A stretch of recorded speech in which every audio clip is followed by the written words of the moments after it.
Do you ever want something and you can't really explain why you want it so much, but it's really important to you, so you spend way more money than you should to buy it, but then you feel like you need to make a video about it because that's the only way that you can begin to justify your absurd purchase? Yeah, no, me neither. Originally released in May of 2003 in Japan and worldwide in 2004, Pokémon Box was a companion tool developed for the GameCube for use with, you guessed it, Pokémon Ruby and Sapphire. This title is widely considered to be the most obscure Pokémon game ever released, and North American copies can sell for upwards of $1,000 on the secondhand market. But what makes Pokémon Box so rare, and why have so few Pokémon fans ever even heard of this title? All these questions and more will be answered on today's episode of Kevin spent too much money on Pokémon memorabilia again and wants to use it as a tax write-off. There are a number of ways something can increase its inherent value. It can exist in limited quantities, it can sell poorly, or it can be difficult to obtain for some other reason.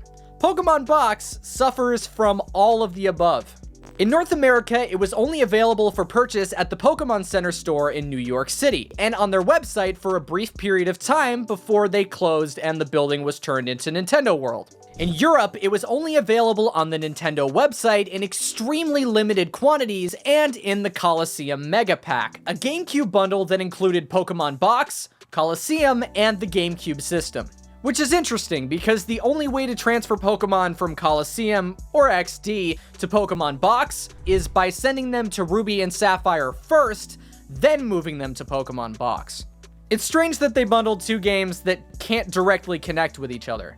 Because of this limited availability outside of Japan, Pokémon Box sold extremely poorly internationally, selling as few as 10,000 units in the US and Europe, in contrast to the approximate 270,000 copies in Japan, which is only slightly more than the international sales of its follow-up, My Pokémon Ranch.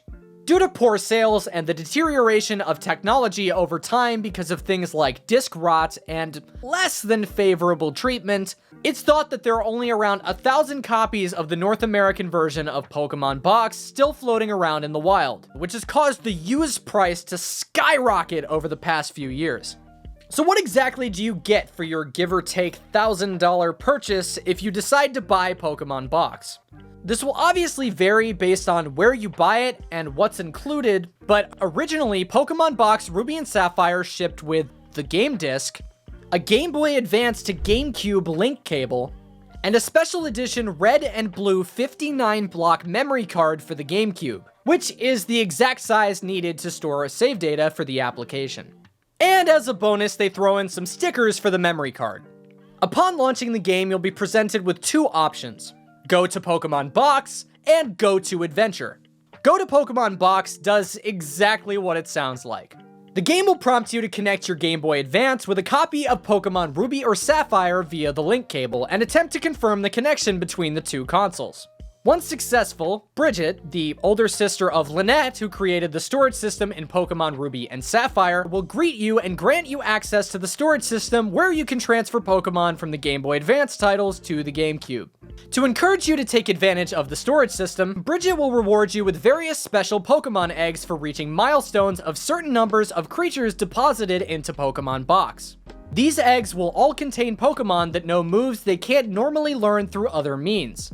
At the start of the game, you'll receive an egg that contains a Swablu that knows False Swipe.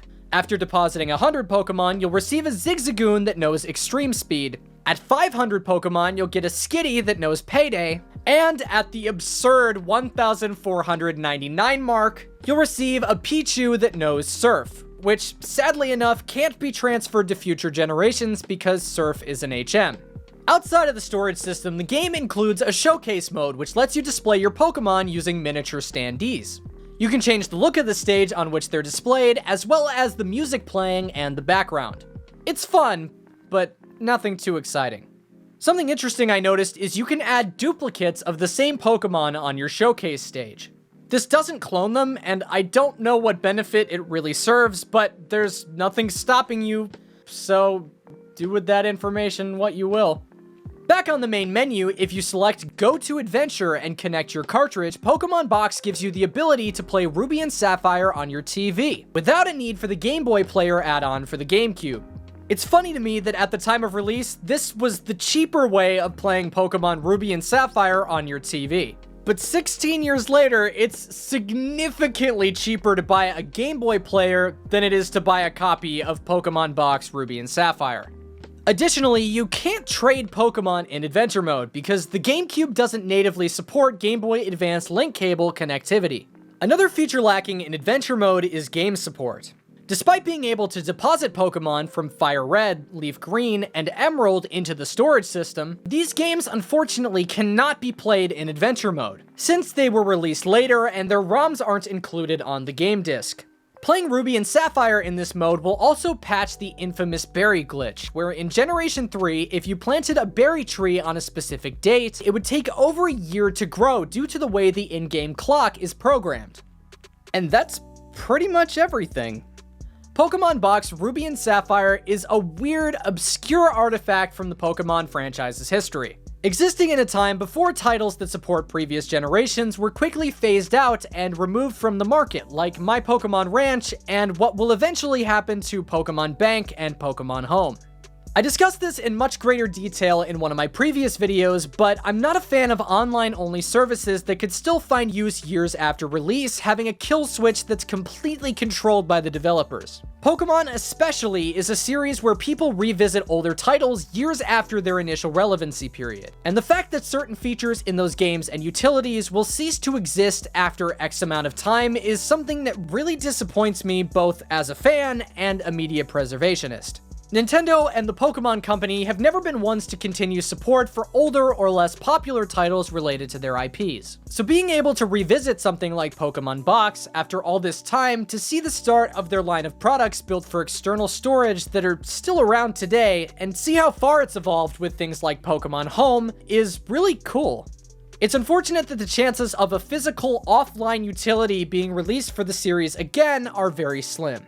But I'm glad I was able to add this interesting piece of Pokemon history to my collection, and I hope you enjoyed this dive into what it has to offer. That's all I have to say about it, but who asked me? If you enjoyed this video, make sure to leave a like, subscribe for more content about video games and media, and let me know in the comments what you'd like to see me talk about in the future. This was fairly different from my usual content, so all feedback is much appreciated. But that's it for today, and I'll see you all next time.